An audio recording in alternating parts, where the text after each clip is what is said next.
Chapter 4.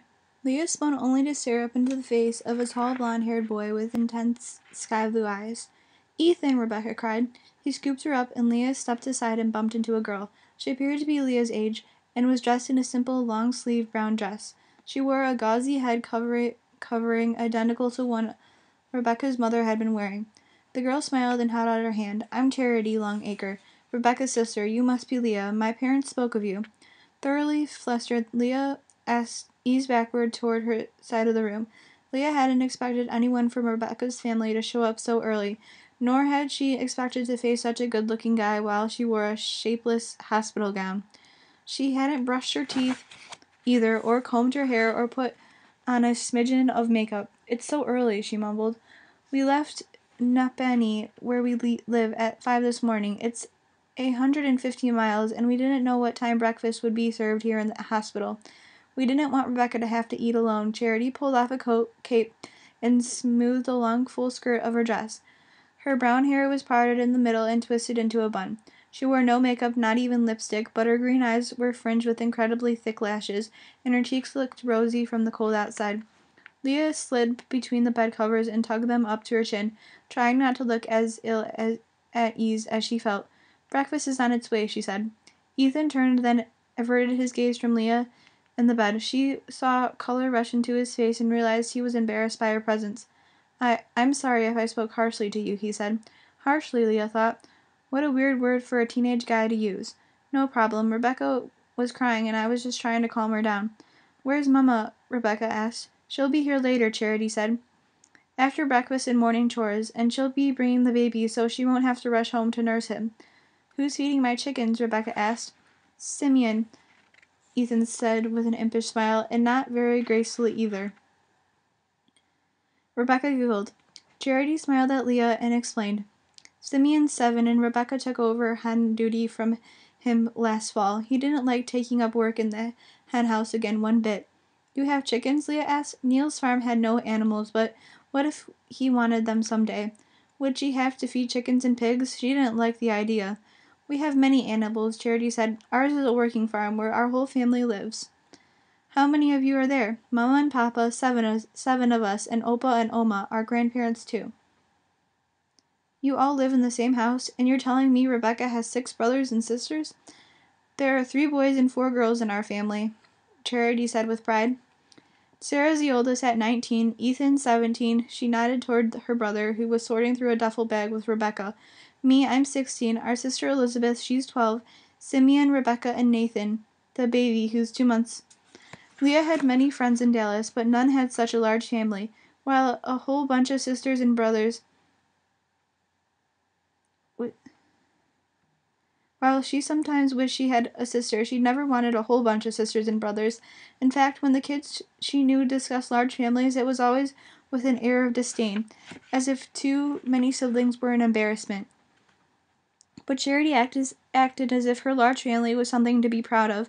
"Sounds large," Leah finally commented. Charity laughed. "If the Lord wills it. Most of the Amish have large families. Our house has been in our family for over 70 years, and one day it will go to Ethan because he's the oldest son. Right now we're getting ready for Christmas Day. Mama and Oma have been baking for weeks, and Papa and Opa are in the workshop late at night. I can't wait." "Charity," Ethan barked. "We came to be with Rebecca, not bend the ears of her roommate." Charity's face flushed beet red as she dropped her gaze. "He's right. I'm sorry." "She can talk the ears off of field corn," he said apologetically. "I don't mind," Leah said.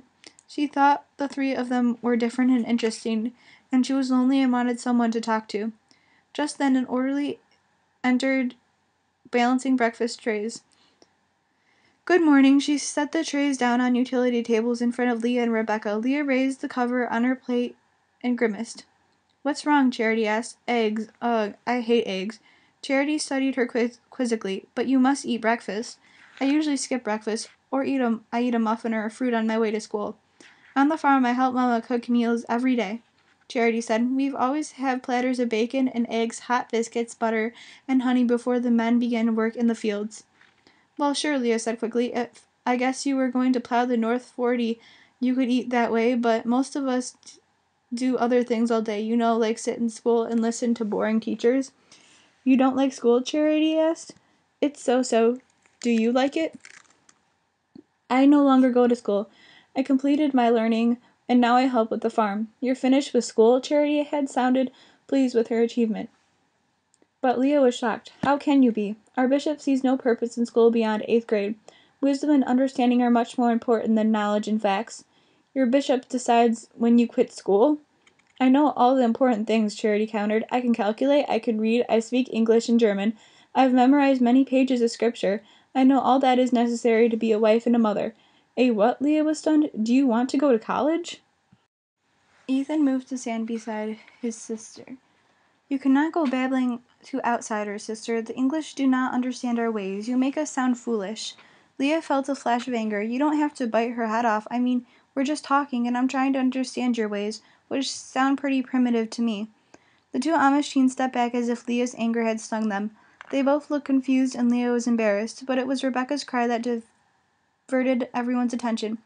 Don't yell at each other, she pleaded. Both sister and brother turned and tried to console her. Are you mad at Leah? Rebecca asked. She is my friend. Don't be mad at her. Leah felt her anger dissipate. No one's mad, she said. I'm sorry, Rebecca. I didn't mean to yell.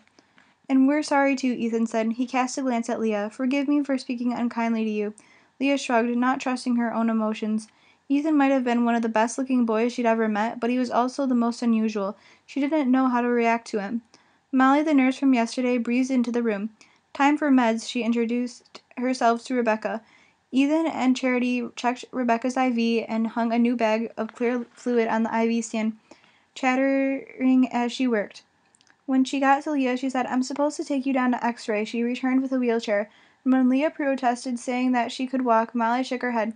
No way, every patient rides. Leah was glad to get out of the room for a while and escape the tension her words with Ethan had caused. Do you know anything about the Amish? She asked Molly. A little. There are a large community of them up in Napani, along with a tourist attraction called Amish Acres. The acres let you take a peek at Amish life as it was 100 years ago, which incidentally is about the same as it is today.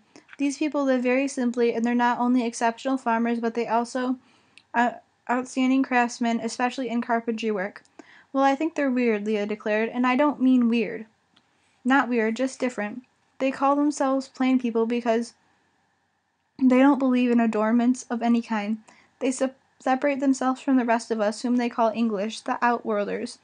Leah recalled Ethan calling her English, and an outsider back in the room.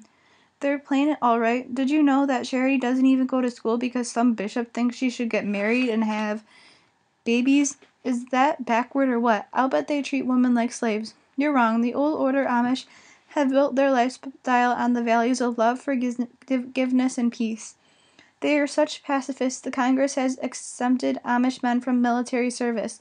Mostly they just want to be left alone. Leah shook her head.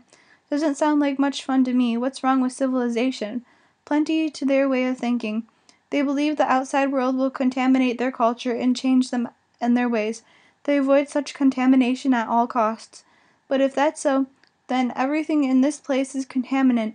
It's unsettled Leah to think of herself that way. Molly stopped the wheelchair in front of a door marked Radiation Lab. Well, fortunately they aren't against modern medicine. Good thing, too. Rebecca is one very sick little girl.